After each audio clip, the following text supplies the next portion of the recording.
Hello everyone and welcome to another video. Now this is the Intel Pentium G7400. I've been looking forward to testing this new 12th gen socket 1700 processor ever since its product page went up on the Intel website. Thanks by the way to Intel for sending me this chip for review. In previous years, Intel Pentium processors have been ideal go-to options for budget gaming PC builds. The Haswell G3258 and Kaby Lake G4560 were two easily recommendable choices for those with less to spend. But here we are in 2022. 8 cores or more are commonplace, and while Intel's Golden Cove cores have proven to be quite special in powering the new quad-core i3s, it'll be interesting to see how 2 performance cores and 4 threads handle themselves. I've got the Pentium paired with 16 gigs of DDR4 at 3200 MHz, as well as an RTX 3050.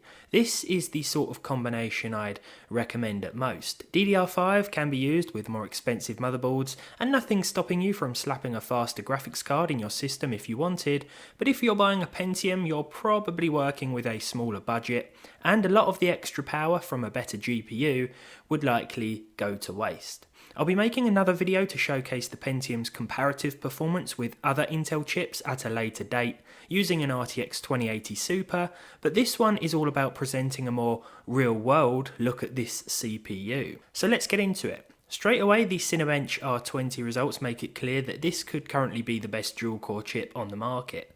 The multi-score is higher than that achieved by my old quad-core i7-3770, and the single score is around about the same as my i5-11400s. From a general usage perspective, the Pentium makes more sense to buy than the 12th gen Celeron G6900, that's for sure, even at a higher price. But as we move on to gaming, it's important to point out that the same can be said for the G7400 and the i3-12100F, for example. I don't know how prices differ around the world, but here I've seen the Pentium retail for about £80, and the lowest cost i3, the 12100F, sells for about £110. Now years ago I would have said save your money and get a Pentium, but these days you won't regret spending the extra for the higher core and thread count. Don't get me wrong, the Pentium is impressive when you appreciate it for what it is, a 2-core chip. A 2-core chip that will start and run any game that's out right now.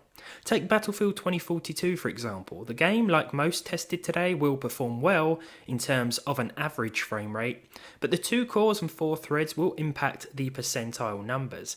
That's where the lack of cores are missed most. Sure, we can hit over 60 FPS with ease in Battlefield with decent settings, but inconsistent frame times can really affect the enjoyability of the game.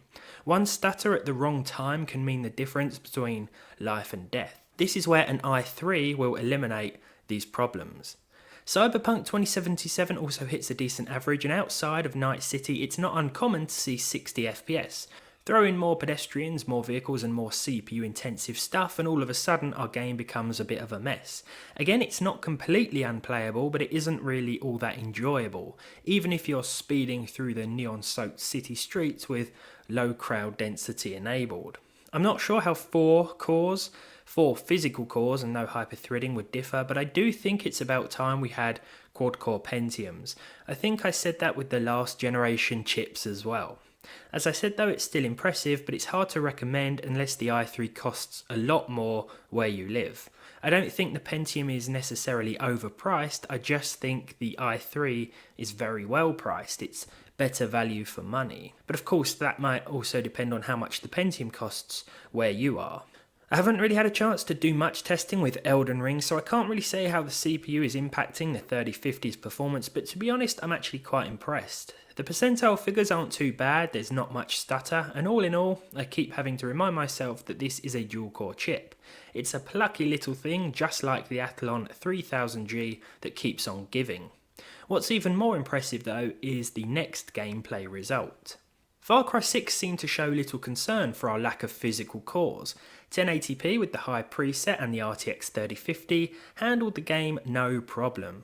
I was definitely expecting far worse here, to be honest. I thought at the very least we'd see more issues with stutter and frame dips, but the Pentium G7400 is really holding its own, and during my mess around on this first island here for a good half an hour or so, I didn't really run into any significant performance issues.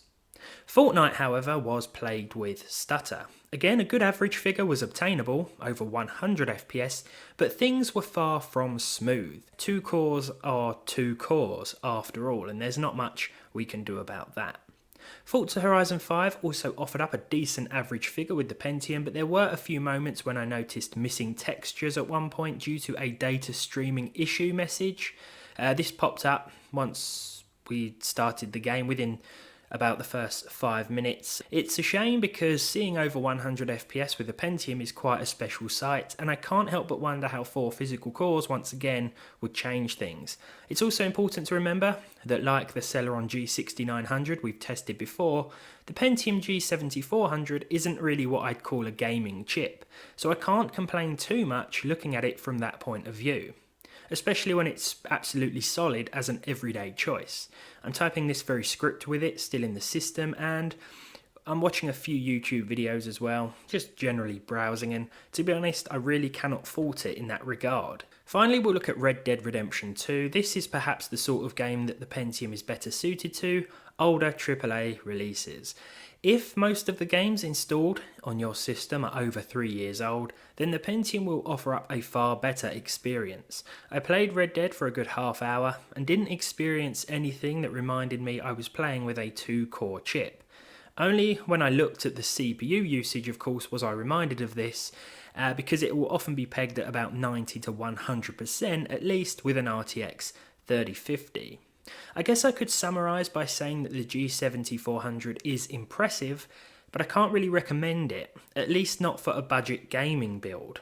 If you're putting together a system for your mum or dad who like to do a bit of light gaming on the side, then fine, it's perfect. They will be blazing through that Facebook timeline no problem. I think most people would really regret not spending the extra on an i3 though. If you can't afford to, then that's fair enough. This will offer better performance than any other Pentium on the market, and it can still game, to an extent. It won't always be smooth, but it can start and run anything you throw at it right now. I really can't complain too much because this isn't the sort of thing that's marketed as a gaming CPU anyway. It's just a really good dual core that offers a better day-to-day experience than a Celeron would. I've no doubt it will be a popular choice for those eBay system builders who will sell hundreds if not thousands of low-cost systems featuring one of these, because it really is a solid offering from a general usage standpoint. The TLDW conclusion would be it's better than the Celeron G6900 and it even feels snappier in basic tasks, but you should spend the extra if you can on a 12th Gen i3 unless you don't plan on gaming. Even so, consider how much more an i3 is where you live.